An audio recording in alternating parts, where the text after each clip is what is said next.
અને સેવા મારે કરો. સેવા બીજું કાંઈ નહીં. રોવાય થોડો. રોવાય તો હવે તો ખુશી છે આપણે. માહોલ આપણો ખુશીનો આવ્યો છે. હવે છોકરાઓ ભાઈઓ ગણો કે ગમે એ ગણો. તમે બાળકો રોવાય નહીં. એ એમાં લાગેલું હોય ને ઈ રોવરાવે. બીજું કાંઈ નહીં.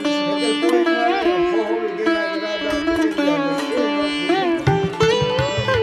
આપણે નથી આવી જતું. એટલે તમારી એવી વાત છે. એટલે રોવાવે બાપા. વિદેશમાં જવું પડશે. જય સ્વામિનારાયણ. આજના દર્શન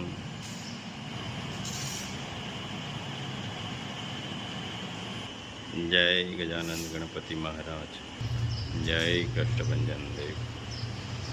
જય સ્વામિનારાયણ. કેમ છે? આનંદ છે. દયા તમારી બાપા. અરે દયા ઉપર વાળાની. જય સ્વામિનારાયણ. કેમ છે? સારું છે, સારું છે ને? સારું છે. ઓ વાંધો નહીં. ખાવા પીવાનું હાલે છે ને? હા. હા એમ. કારણ કે જેમ જેમ સમય આવતો જાય એમ એમ આપતા જાય છે આપણે. કાંઈ વાંધો નહીં. હમણાં થોડીક મજા નહોતી કે દવાખાને દાખલ હતી, 2 દિવસ ઘરે આવી છે. એવું છે? મવા દાખલ કરી ત્યાં મોઢામાં દાઢ ખેંચી ને હા. એટલે ટાંકા આવ્યા હતા. તો હવે માંડ બોલાય છે. 15-20 દી મવા દવાખાને હતી. ઓહો. મારો ભત્રીજો સેટાવો થાય ને એ લઈ ગયો તો મને. મવા હોસ્પિટલ છે એમાં ફ્રીમાં જ છે ને કઈ કે પ્રાઇવેટ હતું.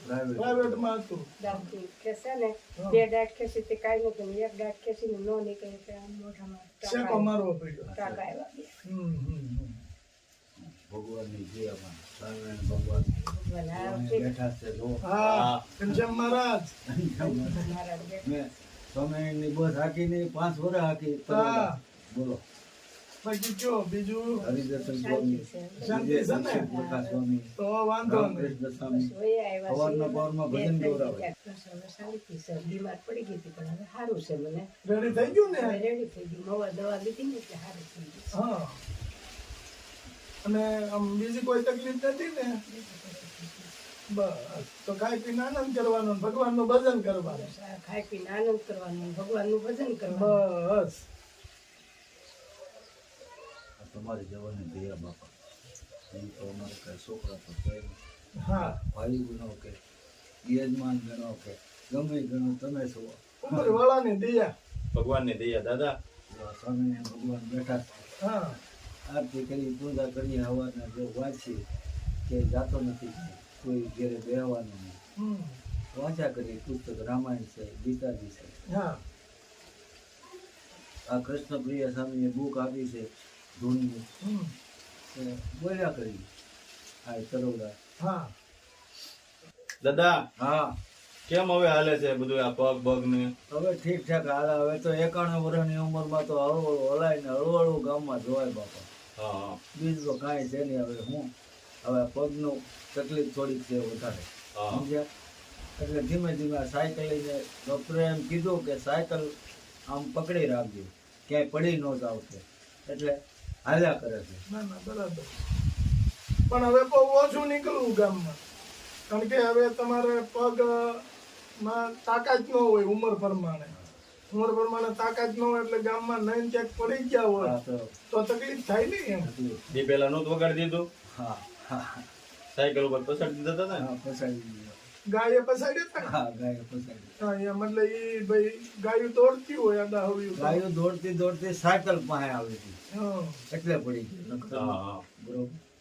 પછી આ હું થાય કે તમારે કોઈ સેવા કરે એવું છે નહીં. અને આજે કરીને ઓલાની ગોળે આપણે ગામમાં ગયા હોય પીડા આપણે થાય. હા કરવી. આમાં ભાંગ તૂટ થઈ હોય તો હેરાન થઈ જાય ને. હેરાન થઈ જાય. કારણ કે હવે આ આપણું જે અંદરથી જે હાડકું હોય એ મજબૂત ન હોય. હા ઈ હાવ થઈ ગયું હોય. એટલે એ પછી હાજર ન થાય. હાજર ન થાય. અને હવે તો ક્યાં પ્લાસ્ટર, સીધી પ્લેટો નાખે દાદા. હા. ના થાય. અને પીડા સહન કરવી ખોટી. ના રે ના. હવે તો ભગવાન હવે 91 વર્ષ થયા. હવે જો હવે જેટલા વર્ષ જીવડે હાસ અને પછી ભગવાનની દયા બાપુ. બસ આપણો ભજન આ આડું આવ્યું છે અને 60 વર્ષ સુધી ડ્રાઇવિંગ કર્યું તો કોઈનો રૂપિયો હરામનો મેં નથી ખાતો મારા નાથની આ કૃપાથી. બરોબર. અને મને તો આ એટલા વર્ષ થયા છે આખું અમારા ભાઈ મેઘજી બાપા ઠુમર હતા એના દીકરા સગનભાઈ તો એમ કે એ કોઈ દી 1 રૂપિયો વંડે નહીં હો ભાઈ. ભગવાનની કૃપા મારા નાથની. અને તમારી જેવા મારા સેવકો આવે અને આપે ને ખાઈ પીને મોજ મજા કરી ભગવાનનું નામ લઈ બાપા ઉપર વાળાની દયા. બીજું કાંઈ નથી. તો એ જ તમારે આડું આવે છે અત્યારે તો આ વાત પુગાડે છે ને બધા હે ખાવા પીવાનું. પાકું પાકું.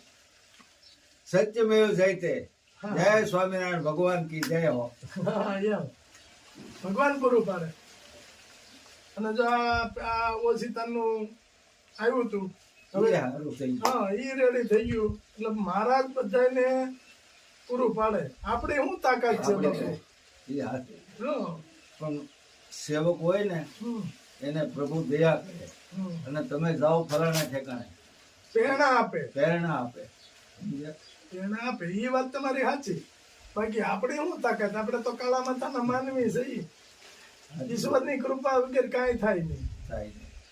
અને આપણે તો કીર્તનમાં કીધું છે ને કે મારી મરજી વિના તણ કોઈથી તણું ન તોડાય, ઘરનું ન તોડાય, ન તૂટે તણું. ન તૂટે. એની મરજી હોય તો તૂટે ને કે ન તૂટે. હા. ભગવાનની કૃપા. હા. ભગવાન હવના હાજર નજર રાખે અને ધંધામાં બરકત દે અને તમને બે ભાઈને સુખી રાખે અને 100 વર્ષની ઉંમર થાય. અરે બાપુ એટલું બધું તમે પેલાના આગળ છે ને ઈ 100 વર્ષ રે. અમારું કામ નહીં 100 વર્ષ હવે. કાંઈ ન થાય મારા નાથની દયા હોય તો. હા, ઈ પાંદડું ન વાત હાલે. પાંદડું ન હાલે. ઈ વાત સાચી. હે? ઈ વાત બસ જો આ ખુશી છે ને એ તમારા માટે મોટી ખુશી છે. બીજું કાંઈ નહીં. તમે રાજી રહ્યો ને એટલે અમે રાજી. ને કે મારે ગાડી શીખવી હતી ને ખટારામાં નીંદર આવતી હતી. ડ્રાઈવર હતો દારૂડિયો હતી કે ઉપર વયો જા. ઉપર વયો કે ભરૂચ પાસે ગાડી ઊંધી નાખી અને હું પાણીમાં પડી ગયો. જો મને મારવો હોય તો ભગવાન ને હે હા આ હોડકા વાળા કે એલા કોક માણા પડી ગયું કે એ તરત આ હોડકો લઈને આવ્યો ને મને આમ ઢીકા મારીને પાણી કાઢ્યું ને વળી પાછો બેવાનું.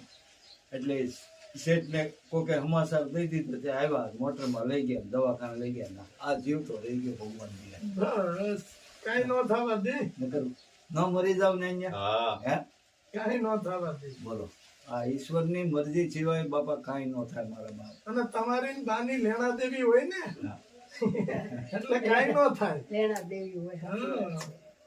જ્યાં બાપા સુધી મારો ભગવાન તરોડામાં બેઠો છે. હા. અહીંથી હાથ કરું તો હાલ્યો આવે. હાલ બાપા હવે ભજન મારે ગાવું છે. અને ઓલાની ઘોડે બાપુ કે આપણે ફેરા ફેર્યા હોય તો વસન બધા લીધા હોય દીધા હોય એ તો પૂરા કરવા પડે ને. એમ તમે બાને એકલા મેકીને વહી જાવ એમ થોડું હાલે. એ તો ઈશ્વરની હાથ છે. ભલે નહીં પણ એ વસન તો એમાં તમે- પેલા એનો જીવ જાય કે પછી મારો જાય કે એ કાંઈ કોઈને નક્કી નથી. નહીં, નક્કી તો નથી. હે બસ કેમ બા તમે આમ હાવ ઉદાસ કેમ છો? હે કઈ તકલીફ નથી ને? નહીં એટલું ગોઠણ જ દુખે છે. એના ઈ જ તકલીફ છે, બીજી કાંઈ બીજું એ કાંઈ તો બા બધીએ છે ગોઠવણ. હાદા માંદા રહીને હવે હાદા થઈ ગયા સ્વામિનારાયણ ની દયાથી. હા. રેડી થઈ ગયું છે. ભગવાન હાવ હાજા નરવા રાખે અને હાજા નરવા ધામમાં લઈ જાય. બસ કોઈના ઓશિયાળા ન થવા. બસ કોઈની સેવા સાકરી ન કોઈ કરવાની. આગળ નથી પાછળ નથી. કોણ સેવા કરવા કોણ વાળું? સેવા કરવા? પાણી ગ્લાસે ઉભા થઈને પી તે થાય. હા. નકર તરસા ઉતારી ખબર પડી ખબર જાય. પડી જાય. ના, ના, બરાબર. ઈશ્વર બધું બા પૂરું પાડી દે. અરે ભગવાન આ સાક્ષાત આવીને તને પાણી પાઈ જાય તું તને હું જાય. સાસ બીજી સંસણ દેવાનો જ છે. બસ. કોઈને પૂછ્યા ભગવાન રાખતો નથી. ભગવાને કીધું જ છે ને હા. ભૂખ્યા ઉઠાડે ભૂખ્યા હુવારી નહીં. હોવાડે નહીં. સાચી વાત છે. ભગવાને હા. આ આપણે આવ્યા ત્યારે બા નું એટલું બધું અહીંયા ભરાઈ ગયું છું પણ હવે બા ખુશ છે એટલે અમે ખુશ. બસ તમારી દયાથી ખુશ જ છે. ભગવાનની દયા દાદા. બીજું કાંઈ નથી. ભગવાનની દયા. ખુશ છે. ભગવાન હવનું પાર પાડે અને તમ તમે જેવાને સેવાનો તમે મારા મોકો દે સેવક છો ભગવાન. ભાઈ. તમે બીજું કાંઈ નહીં. બાપુ રોવાય રોવાય નહીં. થોડું. રોવાય થોડું બીજું કાંઈ નહીં. રોવાય થોડું. હવે તો ખુશી છે આપણે માહોલ આપણો ખુશીનો આવ્યો છે. હવે બીજું તમે થોડું ભાઈઓ ગણો કે ગમે એ ગણો, હા. તમે મારે છો, બીજું કાંઈ નહીં. હા, બસ રોવાય નહીં. આ એમાં લાગેલું હોય ને ઈ રોવરાવે, બીજું કાંઈ નહીં. બરાબર છે. નકર કોઈ નો આવે હો વીઘાના ઘરાદાર પટેલ જ્યાં થાય કોઈ નો પૂછે પણ. ના ના બરાબર છે, પણ તોય આપણે નથી આવી જતા. એટલે તમારી એ વાત છે, એટલે રોણું આવે બાપા. હૃદયમાં જો તો પણ છુપાયેલો લોક ખજાનો છે, સમજ્યા? દાદા રોવાય નહીં. ઢીલું ન પડાય. હવે તો તમારે ખાઈ પી આનંદ કરો ને, બસ ભગવાનનું ભજન કરો. અને તમે તો આમ જો કેટલી સેવા કરી તરવડા. મંદિરમાં બધી હે? સેવાઓ બહુ આપી છે. કૃષ્ણપ્રિય સ્વામી બધા તમને યાદ કરે હજી તો. હે આ રામસ્વામી, હા. રામસ્વામી કે બાવા કઈ ગયો બોલાવે ને કે પેટી પાસે એમ કેતા હો, બીજો પ્રકાર સ્વામી. એમાં કાંઈ ઘટે નહીં બાપા, એ સ્વામી ભગવાનની દે છે. હવે તમે આટલી બધી સેવા કરી, કુદરત થોડા દુઃખી થવા દે તમને? નહીં. કોઈ દી ન થવા દે. રોવાય નહીં દાદા. હોવાય નહીં. આ પહેરે તો બા મજબૂત છે. અને તમે બસ સમજો દાંત કાઢો ને. હાથ કાઢો. આ એક આવ્યા છે એટલે હૈયું ભરાઈ જાય. હા. સમજ્યા? હૈયું ભરાઈ જાય બાપુ. નહીંતર બીજા બીજો ભગો ભાઈ હોય તો રોવાનું ન આવે. સમજ્યા? મારું ઈ કહેવાનું. કાંઈ વાંધો નહીં. તમારા માટે જો આપણે બધું લાવ્યા છે. કરિયાણું બધું આવી ગયું. બરાબર જય ભગવાન. હા. દાદા એટલું લાવ્યા છે. હવે તો તમારે 6 મહિના ઉપાધિ નહીં. 6 મહિના ઉપાધિ નહીં, હવે કાંઈ ઉપાધિ નહીં. હા. અને હવે તો આપણે જો બધા તહેવારો ચાલુ થાય એટલે તહેવારોમાં જે તમને શરીરને અનુકૂળ આવતું હોય એ બનાવીને ખાજો. આપણે ટોટલ વસ્તુ છે બધું કરિયાણું. આમાં કાંઈ તમારે એક દિવાળીનો તહેવાર વયો જાય ને તોય તમારે ખૂટશે નહીં. ખૂટશે નહીં. 2 જણાને કેટલું જોવું. હા. સ્વામિનારાયણ ભગવાનની જય હોય બાપા. 2 દિવસ પછી 11 આવે છે, પછી જન્માષ્ટમી આવશે. આવા બધા આપણા તહેવારો ચાલુ થાય છે. અને આજે જે દાતાએ આપણે કીટ આપી છે એના બધું તહેવારો આવ્યા ત્યારે તમને આવ્યું એટલે તમારે મનથી મૂંઝાય કે ઓલું ઘર તહેવાર આવતો હોય ઘરની અંદર કાંઈ ન હોય તો નિરાધાર લોકો છે ને એ મનથી મૂંઝાય કે કાંઈ નથી. કાંઈ નથી હું બનાવું, કારણ કે બધાની ઘરે બનતું હોય છે. 2 રાંધણ છે, પછી જન્માષ્ટમી, પછી નવરાત્રી અને પછી દિવાળી. હવે આપણે તહેવારો ચાલુ સખત. શ્રાવણ મહિનો આવશે. અને દાદાનું મને એક કામ બહુ સરસ ગમ્યું કે શિવ પુરાણ વાંચ્યા કરે છે ઘેરે. હા. હવે એ શિવ પુરાણ તમે વાંચો છો તો શિવજી આપને દુઃખી થવા દે ખરા? હા. જો કેટલું મસ્ત શિવ પુરાણ વાંચે. અને દાદા આ કીટ આપને કેનેડા થી પ્રકાશભાઈ કેનેડા કેનેડા. એના જન્મ દિવસ નિમિત્તે આપી છે. હા. એમને આશીર્વાદ આપો. જય ભગવાન. એને 100 વર્ષ ના કરે અને ભગવાન સુખી રાખે. સ્વામિનારાયણ એને ખૂબ ખૂબ દે, અમારા નસીબનું ખૂબ દે એને. બસ જો એ ભાઈ નો 22 તારીખનો જન્મ દિવસ હતો એટલે ભાઈ એવું કીધું કે 22 તારીખે જ કીટ આપવાની છે. એટલે એને વાહ, ભગવાન એને સુખી રાખે. બસ ભાઈ ભગવાન એને સુખી રાખે. સુખી રાખે સ્વામિનારાયણ બાપા. એને ભગવાન ભગવાન અમારા આશીર્વાદ ખૂબ ખૂબ એને ભેગા છે. બસ એને જાજી કમાણી દે ને ખૂબ આગળ વધારે અમારા આશીર્વાદથી. બસ ચાલો દાદા. ભગવાન જય એને જય સ્વામિનારાયણ. સ્વામિનારાયણ.